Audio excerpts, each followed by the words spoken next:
lies. Look me in the face, tell me that you love me, even if it's fake.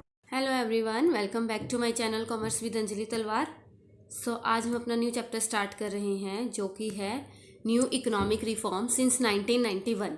अभी तक जो हमने Indian economy में revision start की हुई है उसमें हम अपने 4-5 चैप्टर्स कर चुके हैं, जिसमें हमने अप टू 1990 जो हमारे इंडिया में गवर्नमेंट ने पॉलिसीज़ बनाई थी, एग्रीकल्चर सेक्टर के लिए अलग, इंडस्ट्रियल सेक्टर के लिए अलग, फॉरेन ट्रेड सेक्टर के लिए अलग, ये हम ऑलरेडी कवर कर चुके हैं, राइट। अब हमें जो कवर करना है वो है 1991 में जो न्यू पॉलिसीज़ आई थी, जिसमें प्राइवेट सेक्टर को मेन रोल दिया गया था, वो था लिबरलाइजेशन, प्राइवेटाइजेशन, ग्लोबलाइजेशन। ठीक है, आपके पास क्वेश्चन आएगा कि क्या जो न्यू इकोनॉमिक पॉलिसीज़ बनी थी, मतलब एलपीजी, लिबरलाइजेशन, प्राइवेटाइजेशन और ग्लोबलाइजेशन आया था, वो किसी एक्सटर्नल फोर्स की वजह से आया था? एक्सटर्नल फोर्स, जी बिल्कुल, क्योंकि हमारे यहाँ पे जब world war first and second हुआ, world war first and second के बाद इंडिया की जो हालत थी वो बहुत ज़्यादा ख़राब थी। हम बीओपी क्राइसिस से जो है गुजर रहे थे। उस टाइम पे हमारे लोग जो है, हम इंडिया और पाकिस्तान दोनों के ये साथ हुआ था कि वो आईएमएफ से, आईएमएफ क्या होता है, इंटरनेशनल मॉनेटरी फंड, जो बीओपी क्राइसिस के लिए वर्ल्ड के देशों को क्या देते हैं, लोन टाइप देते हैं। ठीक है, तो आईएमएफ के पास गए थे लोन लेने, लेकिन आईएमएफ ने कहा था दोनों को ही, इंडिया को भी पाकिस्तान को भी, कि अगर आपको हमसे हेल्प चाहिए तो आपको हमारी एक कंडीशन, एक शर्त पूरी करनी पड़ेगी। क्या? कि आपको प्राइवेट सेक्टर को आगे आने देना पड़ेगा, राइट। तो प्राइवेट सेक्टर को आगे आने देने के लिए जो हमारे prime minister doctor Manmohan Singh ji थे, उन्होंने न्यू एक इकोनॉमिक पॉलिसी बनाई जिसको हम कहते हैं LPG, liberalisation, privatisation and globalisation. ठीक है, तो ये इसकी थोड़ी सी हिस्ट्री थी कि हाँ, इकोनॉमिक जो है हमारे रिफॉर्म्स जो आए, प्राइवेट सेक्टर को आगे दिया, वो एक्सटर्नल फोर्स, क्योंकि आईएमएफ ने ये शर्त रख दी थी, तो एक्सटर्नल फोर्स की वजह से हमने इसको अलाउड किया था। तो इकोनॉमिक रिफॉर्म्स होते क्या हैं?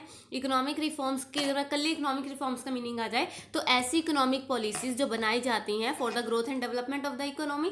ठीक है, 1991 में गवर्नमेंट ऑफ इंडिया ने एक इकोनॉमिक रिफॉर्म बनाए थे इकोनॉमी को पुल करने के लिए, जो 90s के क्राइसिस हो गए थे, और उसको हम कहते हैं न्यू इकोनॉमिक पॉलिसी। इसमें 3 चीज़ें हैं, लिबरलाइजेशन, प्राइवेटाइजेशन, ग्लोबलाइजेशन। लेकिन पॉलिसी जो लिबरलाइजेशन है, पहले एलपी क्यू होता था, L for licensing, P Q for quotas and P for permits. ठीक है, ये याद में रखना। जो एलपीजी आया वो किसके प्लेस पे आया बेटा? एलक्यूपी के प्लेस पे आया। यहाँ पे लिबरलाइजेशन, यहाँ पे लाइसेंसिंग, प्राइवेटाइजेशन, कोटास, और ये ग्लोबलाइजेशन, और यहाँ पे परमिट की परमिशन लेनी पड़ती थी एक्सपोर्ट इंपोर्ट में। तो जो सेक्टर जो है रिप्लेस किया एलपीजी ने एलक्यूपी को इन 1991। ये बात समझ आई? फिर जो न्यू इकोनॉमिक पॉलिसीज़ हैं वो 3 हैं, लिबरलाइजेशन, प्राइवेटाइजेशन, ग्लोबलाइजेशन के बारे में पढ़ेंगे। तो सबसे पहले स्टार्ट करते हैं with the meaning of liberal. देखो एक डिफरेंस समझो, there is a difference between liberal and laissez faire. आपने बिजनेस में किया ऑलरेडी, ठीक है। लिबरलाइजेशन और लेजर फेयर में डिफरेंस क्या है? लेजर फ्री आ जाए। लिबरल का मतलब क्या होता है? रूल्स को कम करना, लाइक जो ज़रूरी नहीं है उन रिस्ट्रिक्शंस को ख़त्म करना। लेकिन लेजर फेयर का मतलब होता है बिल्कुल ही ख़त्म कर देना रूल्स को, कोई भी एक भी रूल रेगुलेशन नहीं है। तो ये तो नहीं हुआ था ना, कम जरूर किया था हमने लेकिन खत्म नहीं किए थे रूल्स रेगुलेशन। ठीक है, so liberalisation of the economy means freedom of the producing units from direct और physical control of the government. हमें पता है 1991 से पहले गवर्नमेंट बहुत तरह के कंट्रोल्स लगाती थी प्राइवेट सेक्टर में, जैसे लाइसेंस रिक्वायरमेंट हो गया, price control system, financial control वगैरह हो गया।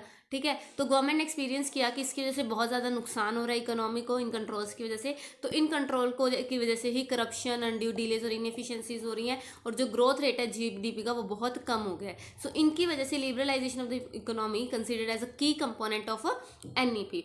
ज़्यादा रिलायंस दिया गया market forces, demand and supply पे। ठीक है, developing countries like Korea, Thailand, Singapore, जिन्होंने अचीव किया rapid growth due to liberalisation, उनको हम वर्थी ऑफ इमेलेशन भी कहते हैं। इजी है, मतलब ज़्यादा टेंशन लेने की जरूरत नहीं है। जस्ट लिबरलाइजेशन क्या है? रूल्स रेगुलेशन को कम कर देना जो गवर्नमेंट ने पहले लगा रखे थे, ठीक है, जिसकी वजह से दिक्कत हो रही थी। तो अब इसमें इकोनॉमिक रिफॉर्म्स में देखो हम 4 या 5 सेक्टर में इसको बांटेंगे। सबसे पहले इंडस्ट्रियल में क्या क्या हमने लिबरल किया। ठीक है, इंडस्ट्रियल सेक्टर में हम क्या लिबरलाइज करेंगे? हम लाइसेंसिंग रिक्वायरमेंट को खत्म कर देंगे, एबोलिशन कर देंगे। कहता है जुलाई 1991 में एक न्यू इंडस्ट्रियल पॉलिसी अनाउंस हुई, जिसमें लाइसेंस एक्सेप्ट, मतलब लाइसेंस खत्म कर दिया सिर्फ 5 चीज़ों को छोड़ के। 5 पे कौन कौन से लाइसेंस थे? लिक्वर पे, cigarette, defence equipments, industrial explosive और डेंजरस केमिकल, इनके लिए लाइसेंस की जरूरत है, बाकी किसी के लिए लाइसेंस की जरूरत खत्म कर दी गई। पब्लिक सेक्टर को कॉन्ट्रैक्शन कर दिया गया, मतलब न्यू इंडस्ट्रियल पॉलिसी में जो नंबर ऑफ इंडस्ट्री है पब्लिक सेक्टर में वो 17 से सिर्फ 8 ही रह गई, और अब तो बिल्कुल आई थिंक 3 रह गई है ना, एटॉमिक और रेलवेज और डिफेंस भी है। ठीक है। उसके बाद D reservation of production areas. D reserve का मतलब क्या है, पहले कुछ एरियाज, प्रोडक्शन एरियाज हमने सिर्फ स्मॉल सेक्टर इंडस्ट्रीज के लिए रखे थे, रिजर्व किए थे कि वही लोग खोल सकते हैं। अब हमने उसको अलाउ कर दिया कि जो जिसके पास जितना पैसा है वो वाली इंडस्ट्री खोल लो, हमें कोई दिक्कत नहीं है।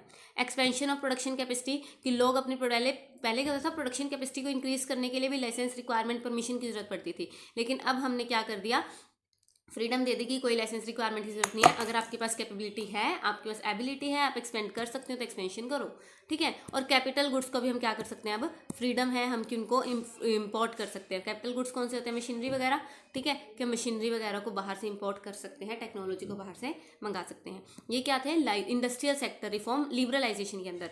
फिर ऐसे ही फाइनेंशियल सेक्टर रिफॉर्म्स आते हैं लिबरलाइजेशन के अंदर। फाइनेंशियल सेक्टर रिफॉर्म की बात करूँ तो फाइनेंशियल सेक्टर में हमारा banking system, non banking financial institution like insurance company वगैरह आ जाती हैं, स्टॉक एक्सचेंज आ गया और फॉरेन एक्सचेंज मार्केट आ गया। इंडिया में फाइनेंशियल सेक्टर को आरबीआई के द्वारा रेगुलेट किया जाता है। लिबरलाइजेशन से आरबीआई को रेगुलेटर से फैसिलिटेटर चेंज किया गया था। एज अ रेगुलेटर पहले, लिबरलाइजेशन से पहले आरबीआई खुद सारे interest rate structure commercial bank का डिसाइड करता था, सारा उनको जो है स्ट्रक्चर खुद बताता था। लेकिन उसके बाद आरबीआई ने फ्री रोल दे दिया किसको, demand and supply market forces को, कि उसके अकॉर्डिंग इंटरेस्ट रेट तय हो सकता है। ये बात समझ आई। तो प्राइवेट बैंक्स भी आए आगे, ऑब्वियस सी बात है, ठीक है, प्राइवेट बैंक आ गया है। फॉरेन इंस्टीट्यूशनल इन्वेस्टमेंट ज़्यादा हुई कि लोगों ने फॉरेन से इन्वेस्टमेंट बैंकिंग सेक्टर में करना ज़्यादा शुरू कर दिया। 74% तक आई थिंक अलाउड कर दी थी, ठीक है, ये भी पॉइंट है। उसके अलावा बहुत ज़्यादा ग्रोथ आई, लोग बैंक से उनको अपनी ब्रांचेज ओपन करने के मौके दिए गए, तो ये चीज़ें सारी इसमें आ जाएंगी, ठीक है। फिर आ गया फिस्कल रिफॉर्म्स। फिस्कल में क्या आता है, फिस्कल में आता है बेटा टैक्स स्ट्रक्चर, हमें पता है ना, फिस्कल मतलब बजट, ये पढ़ा है ना हमने। फिस्कल रिफॉर्म, दो तरह की पॉलिसी होती है, फिस्कल पॉलिसी और मॉनेटरी पॉलिसी। मॉनेटरी पॉलिसी में तो आरबीआई वाला आ गया, और फिस्कल पॉलिसी में आएगा बजट, और बजट में सबसे इंपॉर्टेंट क्या होता है, टैक्स रिफॉर्म्स, ठीक है। तो टैक्स जो है कहता है relate to revenue and expenditure policy, fiscal policy होती है। टैक्स इसका मेन कंपोनेंट है। हम दो तरीके के टैक्स में डिवाइड करते हैं, डायरेक्ट टैक्स और इनडायरेक्ट। ये तो हमें पता है, डायरेक्ट जो डायरेक्ट टैक्स पेयर पे लगता है, और इनडायरेक्ट जो टैक्स पेयर से ही जाता है, लेकिन बीच में कोई ना कोई मेडिएटर के थ्रू, ठीक है। पहले टैक्स स्ट्रक्चर बहुत ज़्यादा कॉम्प्लेक्स था, ठीक है, उसको लिबरलाइजेशन से पहले, जिसकी वजह से टैक्स इवेजन मतलब कर चोरी ज़्यादा होती थी, ठीक है। लेकिन अब जो है टैक्स स्ट्रक्चर को सिंप्लीफाई किया गया, मॉडरेट किया गया, जिसकी वजह से टैक्स इवेजन भी कम होने लगी। 3 सेक्टर हमने पढ़ लिए हैं। फोर्थ है एक्सटर्नल सेक्टर। एक्सटर्नल सेक्टर में हमने क्या किया, फॉरेन एक्सचेंज के रिफॉर्म्स और फॉरेन ट्रेड पॉलिसी रिफॉर्म, दो चीज़ें आती हैं। फॉरेन एक्सचेंज रिफॉर्म में हमने डीवैल्यूएशन की इंडियन इकोनॉमी की, ये जब मैंने आपको मैक्रो इकोनॉमिक्स कराई इसमें करवाया है। डीवैल्यूएशन का मतलब क्या होता है, जब गवर्नमेंट जो है फॉरेन एक्सचेंज रेट डिसाइड करती है और वो फॉरेन एक्सचेंज का रेट बढ़ा देती है और अपनी करेंसी का लॉस कर लेती है एक्सपोर्ट्स को बढ़ाने के लिए, क्योंकि अगर मेरी करेंसी की वैल्यू कम होगी तो यहाँ पे चीज़ें सस्ती हो जाएंगी, राइट। यहाँ पे चीज़ें सस्ती हो जाएंगी तो वो बिकेंगी भी ज़्यादा, एक्सपोर्ट अपने आप इंक्रीज हो जाएंगे, वो चीज़ आ जाएगी, ठीक है। सो डिवैल्यूएशन का मतलब क्या है, fall in the value of rupees in relation to foreign exchange. वो हमने 1991 में पहली बार ही किया था अपने जो है एक्सटर्नल सेक्टर को सही मिलाने के लिए। उसके बाद फॉरेन ट्रेड पॉलिसी होती है, एक्सपोर्ट इंपोर्ट से रिलेटेड जो भी रूल्स रेगुलेशन बनते हैं, टैरिफ नॉन टैरिफ जो मैंने आपको बताए थे, रिस्ट्रिक्शंस कैसे लगाने कैसे नहीं लगाने, उन सबको भी जो है लिबरल किया गया। तो ये था आपका लिबरलाइजेशन, कंप्लीट है, हो जाएगा। लिबरलाइजेशन हमारा डन होता है। देखो मैंने आपको बताया था ना, लेजर स्फीयर और लिबरलाइजेशन में कंफ्यूज नहीं होना, वही चीज़ उन्होंने दे रखी है। फिर आ गया प्राइवेटाइजेशन। लिबरलाइजेशन डन, प्राइवेटाइजेशन तो नाम से ही क्लियर हो रहा है। प्राइवेटाइजेशन का मतलब क्या है, जब हम गवर्नमेंट सेक्टर मतलब पब्लिक सेक्टर या स्टेट ओन्ड एंटरप्राइजेस को प्राइवेट सेक्टर में जो है बेच देंगे तो वो क्या हो जाएगा, privatisation. Privatisation is a process of involving the private sector in the ownership और operation of state owned enterprises. ये दो तरीके से हम कर सकते हैं, या तो गवर्नमेंट अपनी सारी की सारी जो कंपनी प्राइवेट सेक्टर को बेच दे, प्राइवेट एंटरप्रेन्योर को बेच दे, या फिर अगर दोनों में पार्टनरशिप है तो गवर्नमेंट अपनी पार्टनरशिप उसमें से विड्रॉ कर ले तो वो चीज़ प्राइवेट की रह जाएगी, ठीक है। इसमें एक याद रखना है, नेशनलाइजेशन, ये इंपॉर्टेंट है, किसी रीजन से करवा रही हूँ तो उसको सुन लो। नेशनलाइजेशन, प्राइवेटाइजेशन का उल्टा, जैसे हमने करा था ना कल ही किया आई थिंक हमने, बैंक्स की नेशनलाइजेशन हुई थी 1961 में हुई थी पहली बार, जब प्राइवेट सेक्टर को पब्लिक बैंक में मर्ज कर दिया जाता है, उसको हम कहते हैं नेशनलाइजेशन। उल्टा हो गया। देखो प्राइवेटाइजेशन का मतलब क्या था, पब्लिक टू प्राइवेट, और नेशनलाइजेशन का मतलब क्या है, प्राइवेट टू पब्लिक। तो मुझे एक बात बताओ, क्या मैं प्राइवेटाइजेशन को डी नेशनलाइजेशन कह सकती हूँ? बिल्कुल कह सकते हैं। नेशनलाइजेशन का उल्टा डी नेशनलाइजेशन, और उसी को प्राइवेटाइजेशन कहते हैं। तो एक बार क्वेश्चन आ गया था डी नेशनलाइजेशन से, बच्चों को पता है नहीं डी नेशनलाइजेशन होता क्या, भाई प्राइवेटाइजेशन ही तो डी नेशनलाइजेशन हुआ, ठीक है। अब प्राइवेटाइजेशन की ज़रूरत क्यों पड़ी, ऑलरेडी हम हिस्ट्री पढ़ चुके हैं कि इंडस्ट्रियलाइजेशन में जो during second 5 year plan start हुए, जिसमें हमने पब्लिक सेक्टर अंडरटेकिंग्स, क्या हुआ था, इंडस्ट्रियल पॉलिसी रेजोल्यूशन सेकंड 1956 को हुआ था, है ना, उसमें हमने कुछ कंपनीज को डिवाइड किया था, तो मेन रोल किसको दे दिया था, गवर्नमेंट को दे दिया था। अब PSUs ज़्यादा हो रही है तो इंडस्ट्रियल बेस डाइवर्सिफाई भी हुआ है, डाइवर्सिफिकेशन भी आई है, स्ट्रक्चरल ट्रांसफॉर्मेशन भी हुई है, लोग एग्रीकल्चर से जो है आने शुरू हो गए अपनी इंडस्ट्रीज़ की तरफ ज़्यादा, लेकिन ग्रेजुअली ज़्यादातर पब्लिक एंटरप्राइजेज जो है सोशल डेड वेट में चेंज हो गई थी, मतलब लॉस मेकिंग यूनिट जिसको हम सिक यूनिट्स कहते हैं। उसके बाद लीकेज, पिलफरेज, इनएफिशिएंसी, करप्शन, ये चीज़ें जो है ये पब्लिक सेक्टर में होती है।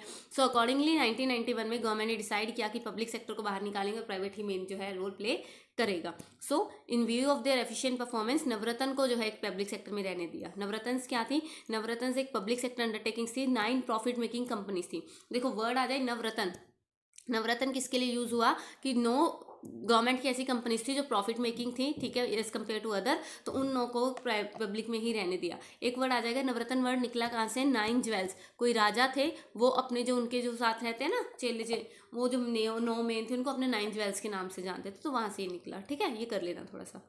फिर आता है प्राइवेटाइजेशन का प्रॉफिट और लॉस क्या हुआ है, क्या फायदे क्या नुकसान। तो देखो प्राइवेटाइजेशन जहाँ भी आएगा तो सेल्फ इंटरेस्ट आएगा सोशल वेलफेयर से ज़्यादा, जिसकी वजह से जो है कस्टमर की इंपॉर्टेंस बढ़ेगी, उसकी नीड्स एंड वांट्स के अकॉर्डिंग काम होगा, डाइवर्सिफाई होगा, मॉडर्नाइजेशन होगी, जहाँ भी कंपटीशन आएगा, MNCs आएंगी, है ना, तो वो चीज़ें आ जाएंगी, ठीक है, GDP ग्रोथ होगा, तो वो सारी चीज़ें आ गई। लेकिन लॉस क्या होगा, सोशल वेलफेयर, ऑब्वियस सी बात है, जहाँ पे प्राइवेट सेक्टर आ गया प्रॉफिट मोटिव आ गया, सोशल वेलफेयर होगा ही नहीं, तो बहुत सारे लोग हैं weaker section of the society जिनको अपनी बेसिक नीड्स भी पूरी नहीं हो पाएंगी, है ना, तो वो चीज़ें आ जाएंगी यहाँ पे। ईजी, बिल्कुल सिंपल सा था। प्राइवेटाइजेशन में सिर्फ हिस्ट्री बताई है और मीनिंग बताया है, उसके गेन्स एंड लॉसेस हैं, ठीक है। फिर आता है ग्लोबलाइजेशन। ग्लोबलाइजेशन क्या होता है, integrating the economy with the rest of the world, कि अपनी इकोनॉमी को दूसरी इकोनॉमी, इसमें ना वर्ड यूज होता है विलेज इकोनॉमी, पूरे वर्ल्ड को विलेज की तरह ट्रीट करना, मतलब देयर इज नो रिस्ट्रिक्शंस को खत्म करना in the flow of everything, flow of goods and services free हो, फ्री फ्लो ऑफ टेक्नोलॉजी हो, मॉडर्नाइजेशन हो, एक्सपर्टाइज हो, पीपल हो, फ्री फ्लो हो हर चीज़ का, तो उसको हम कहते हैं ग्लोबलाइजेशन। सो ग्लोबलाइजेशन में भी डिफाइंड एज अ प्रोसेस जिसमें इंक्रीज करेंगे openness, growing economic interdependence and depending economic integration of the world. ये बात समझ आई, जिसमें अनरिस्ट्रिक्टेड फ्लो होगा, किसका, free flow of goods and services, technology, expertise हो गया, ठीक है, कैपिटल टेक्नोलॉजी को हम डेवलप्ड कंट्री से मंगवा सकते हैं, यहाँ पे लेबर इंटेंसिव टेक्निक्स को भेज सकते हैं, तो वो चीज़ें आ जाएंगी।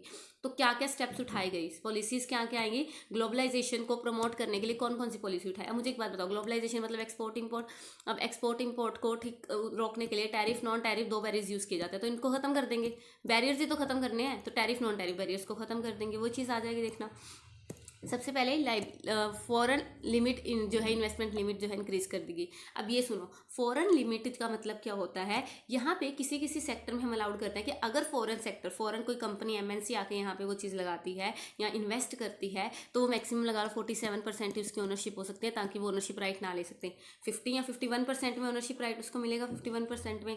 तो अब क्या है, किसी किसी सेक्टर में, जैसे अब सोलर वाले में आई थिंक 100 है, ये चेंज होता रहता है, तो उसको कहते हैं कि इक्विटी लिमिट इंक्रीज कर दी, कि यहाँ पे अब 47 ना रह के 49 रह के कई कई जगह में 100% भी अलाउड कर दिया। एक याद रखना, जब भी फॉरेन एक्सचेंज की बात आएगी तो एक एक्ट याद आता है, फॉरेन एक्सचेंज मैनेजमेंट एक्ट। इससे पहले फॉरेन एक्सचेंज रेगुलेशन एक्ट था, फेरा, अब ये क्या बन गया, फेमा। अब कब बना, ईयर देख लेना इसका और इसकी फुल फॉर्म देख लेना, फॉरेन एक्सचेंज रेगुलेशन एक्ट और मैनेजमेंट एक्ट। उसके बाद कन्वर्टिबिलिटी, अब जो है कहता ग्लोबलाइजेशन के लिए हमने इंडियन रुपी को अलाउ कर दिया ट्रांजैक्शंस के लिए, लाइक एक्सपोर्ट इंपोर्ट के लिए, डिविडेंड पेमेंट के लिए, तो मतलब यहाँ पे अब इंडियन रुपी अलाउड हो गया, ठीक है। उसके बाद लॉन्ग टर्म ट्रेड पॉलिसी बनाना, वो भी लिबरल बनाना, मतलब जो रिस्ट्रिक्शंस है उनको खत्म करना, टैरिफ बैरियर्स को खत्म करना और नॉन टैरिफ बैरियर्स को खत्म करना। नॉन टैरिफ वही होता है ना, क्वाटा वाला, क्वान्टिटेटिव वाला, तो वो चीज़ आ गई, ठीक है, ये हो जाएगा।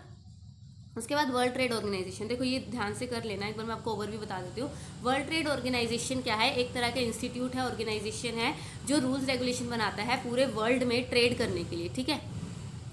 वर्ल्ड ट्रेड ऑर्गेनाइजेशन एक इंस्टीट्यूट है, ठीक है, जिसमें क्या होगा, वर्ल्ड की मतलब डिफरेंट कंट्रीज जब ट्रेड करेंगे आपस में, एक्सपोर्ट इंपोर्ट करेंगे, वो कौन से बैरियर लगा सकती है नहीं लगा सकती, वो चीज़ें जो है यहाँ पे डिसाइड होती है, मतलब रूल्स रेगुलेशन बनाना, ये बात समझो, ठीक है। इससे पहले इसको गेट के नाम से जाना जाता था, गेट मतलब general agreement on trade and tariff, ठीक है, आई थिंक 1946-7 के आसपास ये बना था। उसके बाद ये वर्ल्ड ट्रेड ऑर्गेनाइजेशन 1995 में बना है, ठीक है। और इसको 8th राउंड जो हुआ था, उर्गे राउंड हम कहते हैं, राउंड मतलब मीटिंग, गेट की 8वीं मीटिंग के टाइम पे इसको चेंज करके WTO बना दिया गया था। इसके थोड़े से पढ़ लेना, ठीक है, इसके मेन मोटिव्स वगैरह क्या थे, ऑब्जेक्टिव वगैरह ये आ सकता है।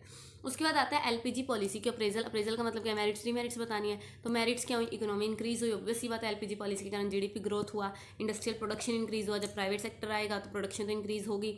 फिजिकल डेफिसिट, क्योंकि बहुत सारी जो लॉस मेकिंग कंपनीज थी वो अब चेंज होगी प्राइवेट सेक्टर में, तो हमारा जो फिजिकल डेफिसिट है वो भी खत्म हो गया। इन्फ्लेशन हम नहीं कर सकते, क्यों, इन्फ्लेशन पे स्पेशल ध्यान दिया गया ताकि हमारे एक्सपोर्ट्स, क्योंकि हमें ग्लोबलाइजेशन करना है, ग्लोबलाइजेशन से एक्सपोर्ट इंपोर्ट दोनों फ्री हो जाएंगे। तो अगर हमारे एक्सपोर्ट चीज़ें महंगी हो गई तो एक्सपोर्ट तो होगा नहीं, इंपोर्ट ही होगा। तो हमें ये भी ध्यान रखना है।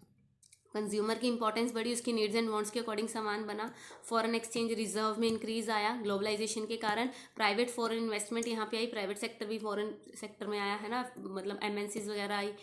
इंडिया को एमर्जिंग इकोनॉमिक पावर माना गया, मतलब ये माना गया कि अगर इंडिया के पास सही पावर मतलब यूज़ की जाए, इंडिया को सही से रिसोर्सेज जो है यूज़ किए जाए, एमएनसीज आए, तो उससे वो है बहुत अच्छी इकोनॉमिक पावर निकल के आएगा। और मोनोपोली मार्केट किसकी थी पहले, गवर्नमेंट की, उससे अब हम कॉम्पिटिटिव मार्केट में आ गए। तो बेसिकली देखा जाए एक अच्छी ग्रोथ मोमेंटम था इसमें, बहुत अच्छा जो है सिस्टम जो है ये साबित हुआ, नो डाउट। लेकिन डीमेरिट्स हर चीज़ के होते हैं, मेरिट्स है तो डीमेरिट्स भी है। सबसे पहले एग्रीकल्चर को नेग्लेक्ट किया गया, तीनों में एलपीजी कहीं पे भी एग्रीकल्चर का नाम नहीं आया। और हमारी 72% जनता एग्रीकल्चर पे डिपेंड है, तो मतलब 72% जनता पे तो इसका फ़ायदा हुआ ही नहीं।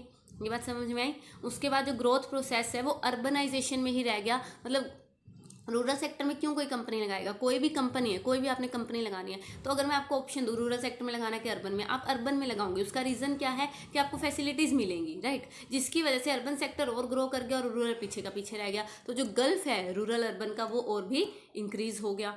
ठीक है, इकोनॉमिक कॉलोनलाइजेशन होगी, जो एमएनसीज हैं ऑब्वियस सी बात है उनकी इकोनॉमिक कंट्रोल बढ़ रहा है, ये चीज़ आ जाएंगी। स्प्रेड ऑफ कंज्यूमरिज्म ज़्यादा है, ठीक है, कहता है एमएनसी कंट्री में ऐसे बढ़ गई एलपीजी पॉलिसी की वजह से, जिसकी वजह से कंज्यूमरिज्म बहुत ज़्यादा इंक्रीज हो गया, ग्लोबल ब्रांड्स जो है इंट्रोड्यूस्ड हो गए, और जो हमारी जो है डोमेस्टिक कॉम्पिटिटर्स हैं, डोमेस्टिक मार्केट में कई लोग जो है काम ही नहीं कर पा रहे हैं। और लॉपसाइडेड ग्रोथ प्रोसेस का मतलब क्या है, जैसे हम वो सीसा वाला झूला लेते हैं ना, एक साइड रह जाता है, तो एक साइड मतलब फोकस तो हुआ, ग्रोथ तो हुई, लेकिन वो वन साइडेड हुई, पूरे सेक्टर्स में नहीं हो पाई। कल्चर खराब हुआ हमारा, नो डाउट कल्चर इरोजन हुआ, लोगों ने ब्रांड बाहर के इंपोर्ट्स करने शुरू कर दिए, तो वो चीज़ें आ गई। तो अब जाए कहाँ, कहता है मेरिट्स भी है डीमेरिट्स में, विच वे टू गो। तो नॉर्मल सी बात है, कहता है एलपीजी ज़रूरी था, नो डाउट, अपनी ग्रोथ को इंक्रीज़ करने के लिए। कहीं ना कहीं अगर एग्रीकल्चर सेक्टर के लिए भी इसमें आ जाता कुछ ना कुछ, तो ये ज़्यादा बेटर रहता। अदरवाइज़ अगर हम इसकी जो डीमेरिट्स हैं उस पर थोड़ा कंट्रोल कर रहे तो ये बेस्ट ऑप्शन जो है माना जाएगा। ये बात समझ आई। तो ये था आपका पूरा चैप्टर, लिबरलाइजेशन, प्राइवेटाइजेशन, ग्लोबलाइजेशन। बहुत ईजी है, ढंग से कर लो इसको, बहुत इंपॉर्टेंट भी है। Thank you so much. Tell me pretty lies, look me in the face. Tell me that you love me, even if it's fake.